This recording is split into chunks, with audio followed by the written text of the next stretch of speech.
Kami po ay nananawagan, umaasa na matulungan niyo po kami na makapag-raise ng funds dahil may 4 po kami na team na dadalhin sa Isabela para makapaglaro. Sila po ay mga kabataan na softball and baseball player. Malaking bagay po na yung mga ibibigay nyo ay makakatulong pagpapalakas ng team kasi kailangan po namin yun para mas maging matatag sa mga laro, mas matuto na magsumikap. At alam niyo po ba na sa mga larong ganun, yun yung bumubog sa amin para kami lumakas. Ako po, halimbawa ko na po yung sarili ko. Ako po ay nanggaling sa programa ni Coach Manny. So maraming salamat po sa coach namin dahil talagang kahit na nasa gitna ng pandemya, siya ay hindi tumigil para kami ay turuan at nagsumikap talaga siya na naipasok kami sa iba't ibang university. Alam niyo po ba na kahit nasa pandemic po, may 14 na mga athletes na nakapasok sa iba't ibang university, 2 sa PUP, isa sa Lasal, 4 sa Adamson, 4 sa may UST at 3 sa may Ateneo. At alam niyo po ba na isa ako sa mga nakapasok sa magagandang university. Ako po ngayon ay nag-aaral sa Ateneo de Manila University. So nagpapasalamat po ako sa coach namin na walang sawang tumutulong at sumusuporta. Maraming salamat din po sa mga tao na ginamit ng Lord na tumulong sa amin dati. Na dati rin po ako kabataan na katulad nila na sumasali lang din sa mga iba't ibang tournaments. At yung mga tournaments po na yun ang nagbubog sa amin para lumakas kami, para matanggap kami sa college. So, ayun, ang paglalaro po namin ay talagang hindi madali dahil kailangan namin pagsabayan ng pag-aaral, ang pagtitraining.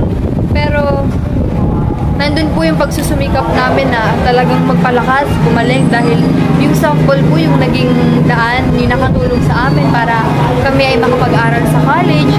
At alam nyo rin po ba na kaming magkakapatid ay mga athletes po na nanggaling sa programa ni Coach Manny. Ako po ay softball player, yung 2 ko pong kapatid, yung kuya ko, tsaka yung gusto namin kapatid. Baseball player po sila at sila po ay nag-aral at nag-aaral sa UST. So, malaking tulong po talaga ang sports sa buhay ko. At alam ko magiging malaking tulong din po yun para sa buhay ng mga kabataan. Sana po matulungan nyo kami. Merry Christmas! Kung kailan pinakamadilim matala ay mas nagniningning saan man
Magano University. Marami ng mga athletes na nakagraduate dahil sa paglalaro ng softball. Yung maaaring makatulong po kayo sa